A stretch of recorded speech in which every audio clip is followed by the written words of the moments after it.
Yeah, I've seen your videos on YouTube. Oh, okay, yes. Thank you so much. It's really nice.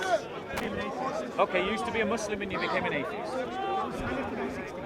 Right? Okay, I've read the New Testament of the Bible. Yeah. Okay, and I read an amazing book about Jesus. Actually, I don't know if you've read this book. It's by Reza Aslan. Yes. Zealot to Life. Okay. Basically, the New Testament of the Bible, regarding the life of Jesus, Yeah. I think a lot of it is lies. Okay. A lot of, in the case of the life that Jesus has, Yeah. and looking into the book by Reza, Yeah. there's too many things that don't make any sense. Such as? Okay, I'll start with the Sanhedrin trial. Okay, Right. The trial with Jesus and Pontius Pilate. Yeah. Now, in the Bible, Pontius Pilate says, look, I can't find any fault in Jesus. Yeah. This man is basically perfect, and I'll give you someone else to crucify. We're going to give you Barabbas instead. And the Jewish people in the crowd say, no, we don't want Barabbas to get crucified. We want Jesus to get crucified. Okay. He has blasphemed, or whatever excuse they've come up with. Basically, what Reza's trying to explain to Christians is that verse, that story in the Bible has been made up. Because, for one thing, Pontius Pilate does not need the approval of the Jews to crucify Jesus of Nazareth. He never asked for the approval of the Jews. Well, the Jews persuaded him to crucify Jesus. They pressured him to crucify Yeah, Jesus. that's what I'm saying. They pressured him into crucifying Jesus. Yeah. Pontius Pilate does not need to listen to the Jews. He doesn't. But why does he? Because basically what has happened is an open shut case. Jesus has committed treason. That is why he's been crucified. That's the reason that they pushed on Pilate, yeah. He has committed treason by attacking the temple. The Bible mentions the fact No, hold on. That was not a punishable offence according to Roman law. They weren't bothered by that. They weren't bothered about these petty skirmishes between the Jews. No, he attacked the temple. Yeah. They were bothered by that incident. No, the Romans were not so bothered by that. The Jews were bothered by that. The Jewish people of the time were bothered by that. What Pontius Pilate was worried about was a revolt. He was worried about unrest in the province because it would affect his career, it would affect his standing before Caesar, it would affect his own ability to progress in the Senate, it would affect his own standing within the Roman honour system. Okay, I'll ask you this question. This is the question I always ask Christians. Let's see if you've got the answer. Because no Christian has really got the answer to this question. They beat around the bush, they make some kind of excuses. But I'm going to ask you this question. Why was Jesus crucified? Why was he crucified? Obviously, you believe that Jesus is the perfect man, yes? You believe he's the Son of God, God at the same time, the Holy Spirit, 3 in 1 Trinity. Yeah. Okay, yeah.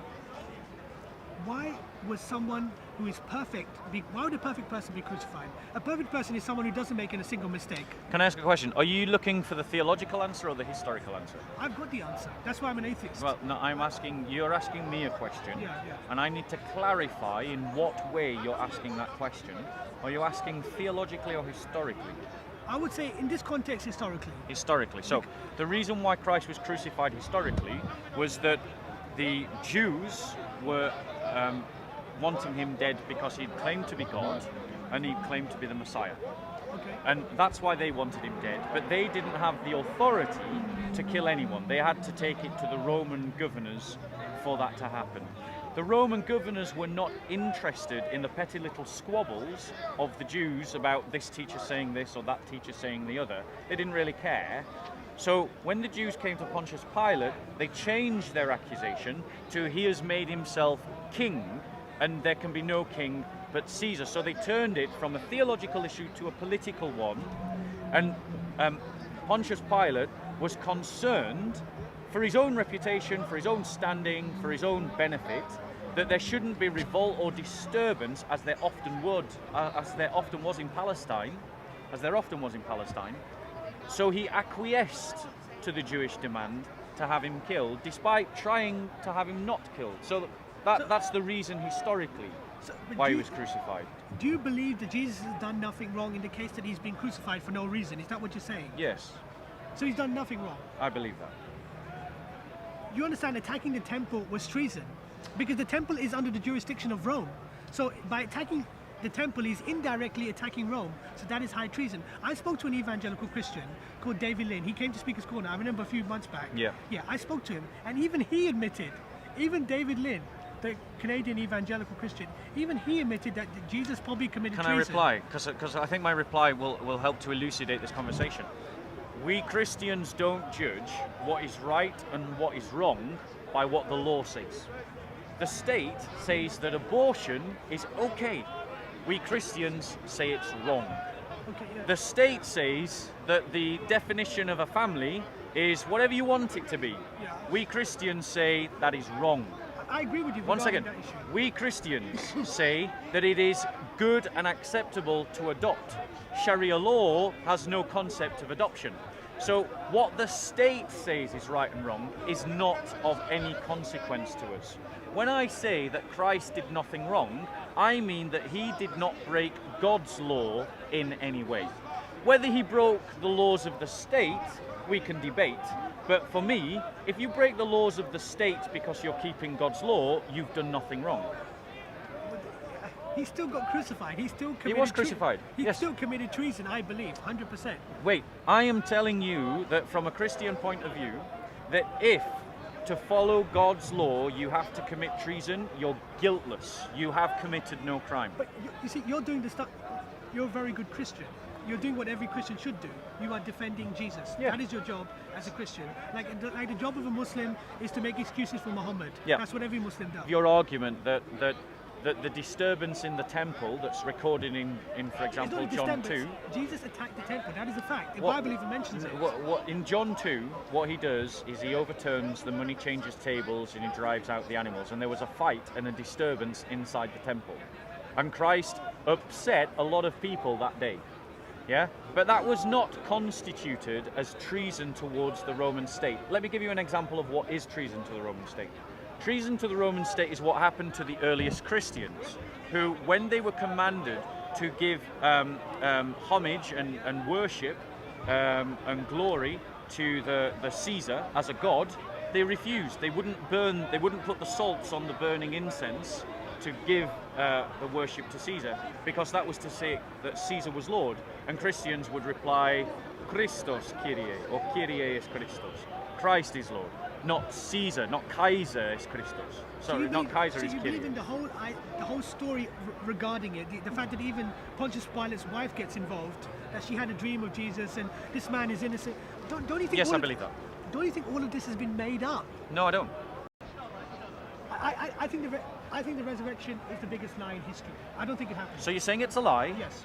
Do people die for what they know is a lie? Yeah, but I don't think that actually happened. You're not actually answering my question, so I'll ask you again, and I want you to specifically answer this question. Yes. The question is, Yes. do you know of other accounts where people died for something that they knew was a lie? Okay, here's one. I actually have examples to give you, but I want to hear yours. Like you have those cult people, like when they do the mass suicide, they probably know the cult. They know the cult is wrong. No. They died because they believed. They both maybe did it. They were just crazy. No, they died because they believed. Someone doesn't kill themselves because they think they're lying. No. The point is, it just I don't see. You, but there's a Muslim debate. All right, okay, fair enough. Yeah. I think it's a matter of different interpretation. We've got different opinions on this. No, I want you to address this point. Let's not get around it. We've got people that you're accusing of lying. Okay, so we're doing a thought experiment and saying that they are liars. Do people die for what they know to be not true? I'm sure there are people like that. Give me examples. I can't give you one right now. Any? Shall I give you an example? You're going to talk about Jesus. No, I'm going to talk about spies. Spies. Spies, people that are espionage. There's plenty of accounts in history where people have deliberately died Yes. because they knew that what they were dying, that they were lying. You know, they were given a false testimony. I'm not a spy, and they die because people are accusing them Of being a spy. of being a spy. And they're lying when they keep up the lie right up to the moment that they die. Oh yes, because they have to pretend they're not a spy. Yeah, because really what is motivating them is a deeper truth. Yeah, and their opponents have already discovered them. Yes. Yeah. You know, so there's a bit of a psychological weapon. You're killing an innocent man. Okay? Now, the apostles, these people, there was a transaction in their mind, an emotional transaction. They were dying for a greater cause. the cause of their country in a war. Yes. Yeah? Okay? For the apostles to be liars willing to die, they had to be able to feel that they were gaining something that was greater, or dying for something that was greater than the lie for which they were dying. But the fact of the matter is, in the central teaching of their faith, the whole foci of their identity was that Christ had risen from the dead. There wasn't a greater narrative driving them. They weren't profiting from, there wasn't some other narrative under which the lesser narrative stood that they were willing to sacrifice for the lesser narrative because of the greater narrative. So you believe in all the stories of the idea that there was the empty tomb and they hid Yes. the guards hid his body or something? No, I don't believe the gods hid his body. I want you to answer the question. Do you believe that Christ died for... Do you believe Yes. that people die for what they know is not true? I'm sure there must be examples. I've given you my I know examples. the spies. I know Give you me talk- some other examples. Something that is not true. Yeah, Dying- people dying for what they know isn't true. dying for something, something that is not true. Dying. Maybe it's like a form of like killing or something. Like they know killing is wrong, but they can't help it. You're not giving me an example of what I'm asking for. I'm asking for an example of where people have died for a lie that they know is a lie. Yeah, I don't think I can give you one at the Okay, moment. so which do you think is more likely? That people died because they believed that what they were dying for was true, or people died because they knew what they were dying for was false? Which is more likely in your human experience? People dying for something they knew was true. People dying for what they believed was true Yes. versus people dying for what they know is false. People Which dying is- for something they know is true. Yes. Yeah. Which is the That's- more likely. That's more likely. That's more likely. Thank you.